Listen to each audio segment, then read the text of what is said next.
Hey guys, it's Marta. We took a little break to go on holiday, but I couldn't wait to come back because in July my garden is all about hydrangeas, but now hydrangeas Annabelle are in full bloom and I wanted to talk to you about it. Let's begin.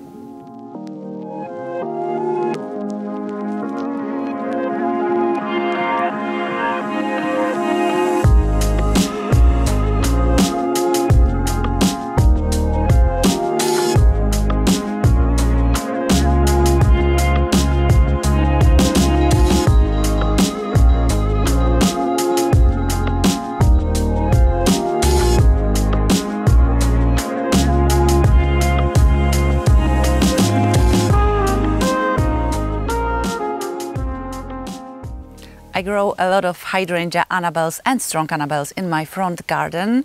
Smooth hydrangea that has those big white bowl-like flowers are one of my favorites. They need some conditions to be very happy, but I try to give it to them. I will show you today some plants that are not that happy and I will tell you why.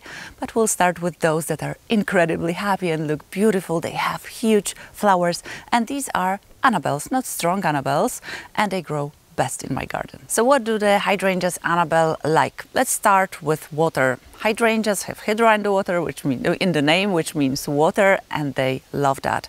They don't like standing in water, but they grow best if they have constant moisture, and not only when they bloom, they need it throughout the season. And this is what I see in my hydrangeas. When they have a period of drought, you will probably get smaller flowers, you will have problems with the leaves that will be drying. So if you're looking for a perfect place for hydrangeas, when we talk about water, try finding a place that will first of all hold on water well, so a lot of good organic material that will hold on to water, and then not standing in the water but being constantly moist. So adding compost, adding well-rotted manure, the hydrangeas will benefit definitely from that.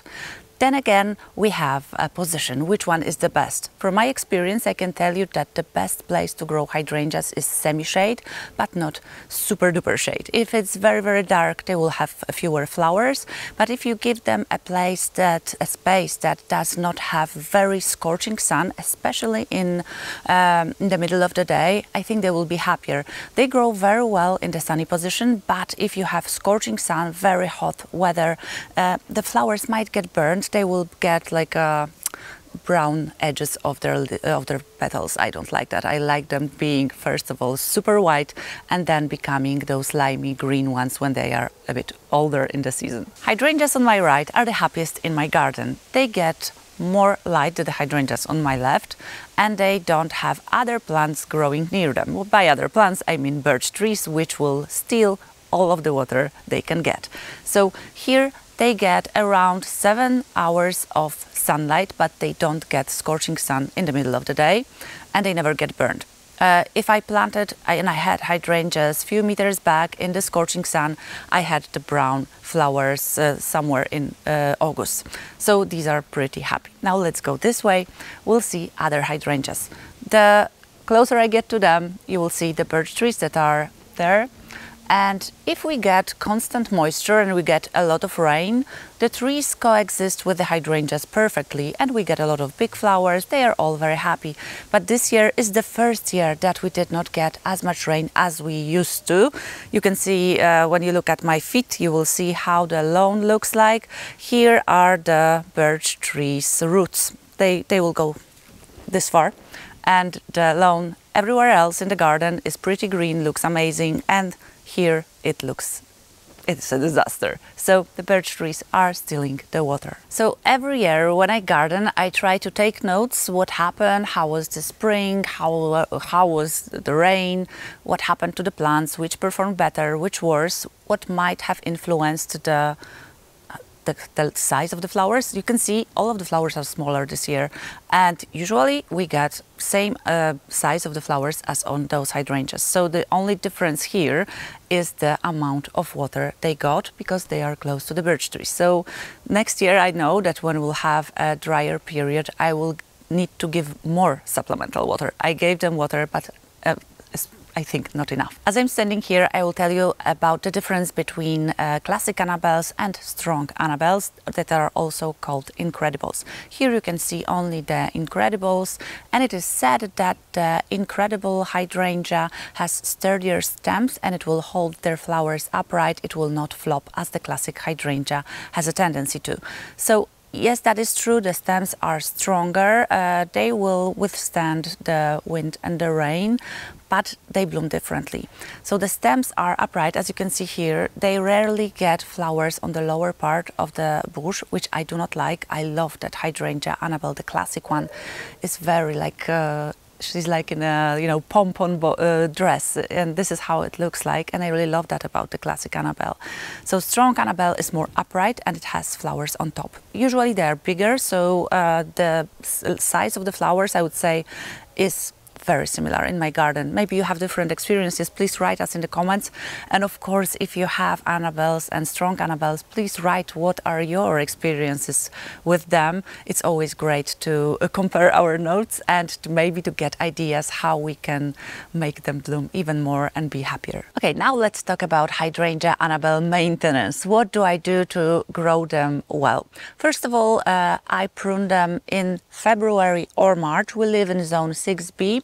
So we still get a lot of frost in that period, but I try to look at the weather, and if I see a week without very hard frosts, I will prune them I don't mind. I just want the frost not to be in the 24 hours after I do the pruning. You can also prune them in autumn, that is also fine, but I really like the brown flowers of the hydrangeas. If we get a lot of snow or maybe even a sprinkling of snow, they look beautiful, like they are white again. So I really like that kind of interest in my garden in the winter months, so I prune them in late winter. Then when we get a lot of wind, they will be, you know, flopping all around because of the wind. The flowers get tangled and it's a mess. So I do it quite early, February, March. When I prune them, every year I try to do something different to test if it means anything. So I usually prune them pretty hard, so like 20 centimeters from the ground, but sometimes I do it 40 centimeters from the ground. Do they look any different? You can see two hydrangeas that were pruned differently. They look pretty similar to me, so I don't think it makes any difference if I prune them harder. They don't seem any sturdier if I do it a bit harder. I know that if you trim them lightly and you will only cut off the flowers, you will get smaller flowers, that is for sure. But the 20 or 40 centimeters, I don't think it matters. I prune all of my hydrangeas with the same fertilizer. Last year I did some testing and I tried a different one, and I've seen definitely different results, but this year I decided I wanted to use the same slow release fertilizer for hydrangeas, and I got again different results with those ones. Last year they had huge flowers, but I think it was not the fertilizer. I would say it was the amount of water they got. So fertilizing in spring, that is usually enough, but this year we had a really strange spring. It was very warm in winter in January, then February was also kind of warm, but then we got very cold temperatures later, so the plants were confused. They didn't know, is it spring or is it not? Some of them started shooting up with their stems, and then there was this period of really cold weather. They couldn't take the nutrients from the soil, and some of my hydrangeas needed additional fertilizer at the beginning of summer, and I did a liquid fertilizer for hydrangeas, and that helped. The leaves did not look good, they were pale green, and I knew that they would need some extra fertilizer, and they got some, and now they are looking very good.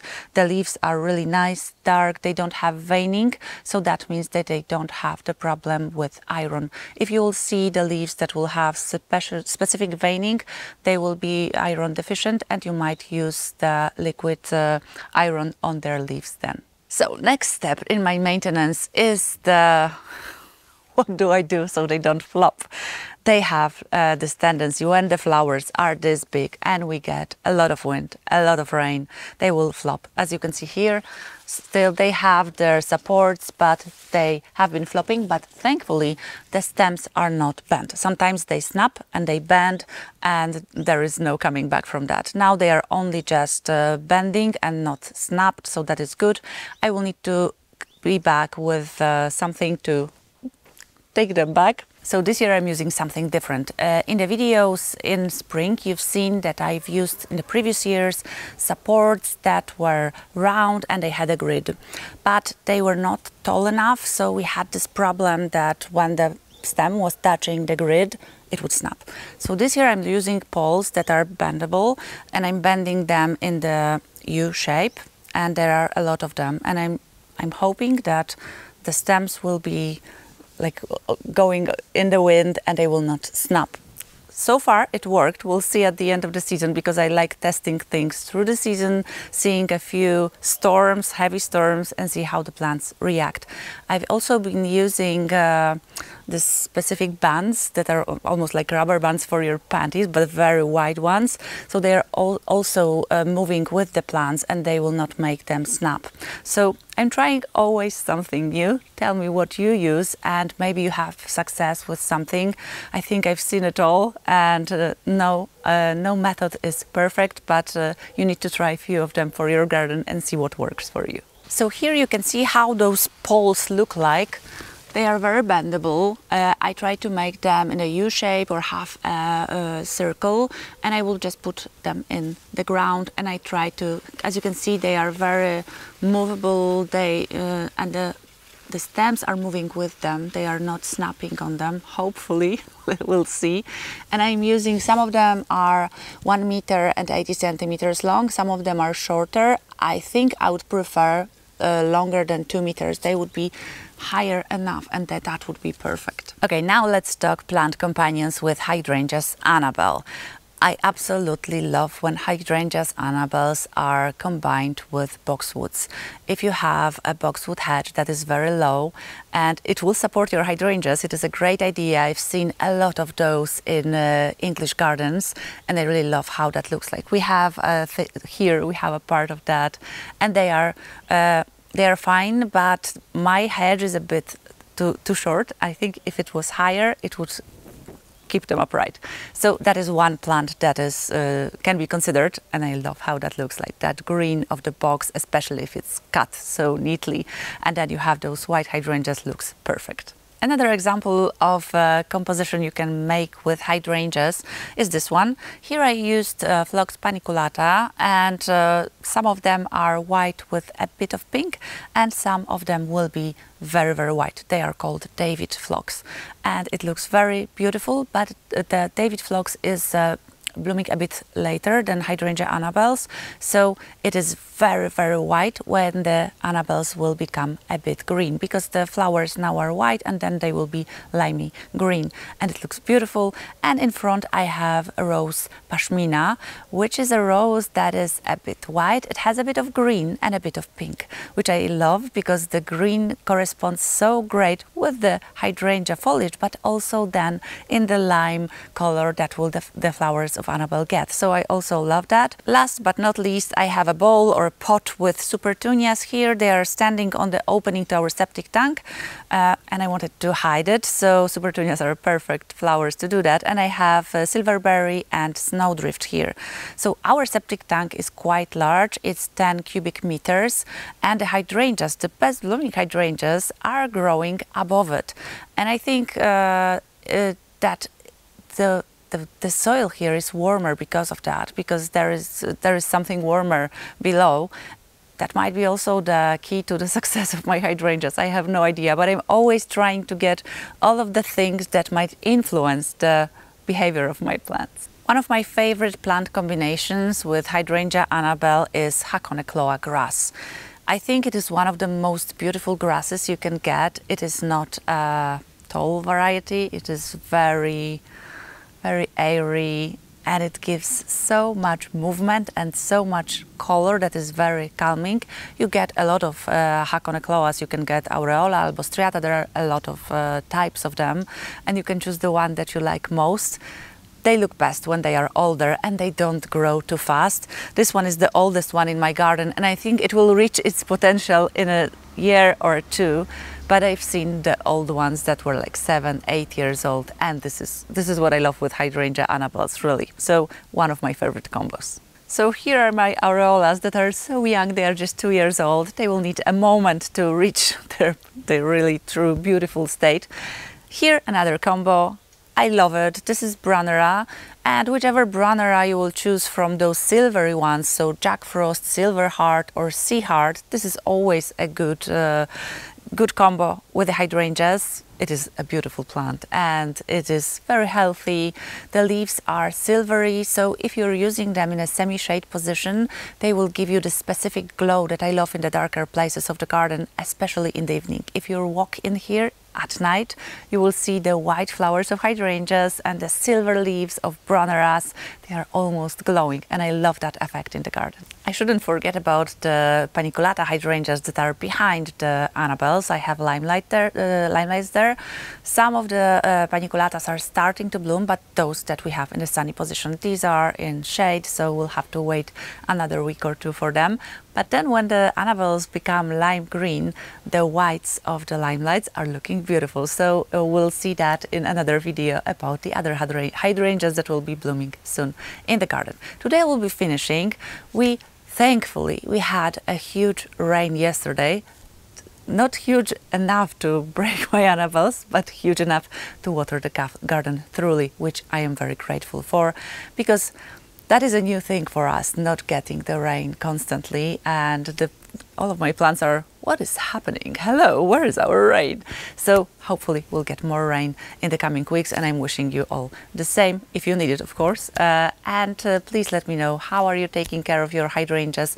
What are your experiences with those flowers? Write everything, what you think about them, and which ones did you like most. We'll see you in the next video. If you like today's video, please give it a thumbs up, consider subscribing, and I'm wishing you all the best for your summer.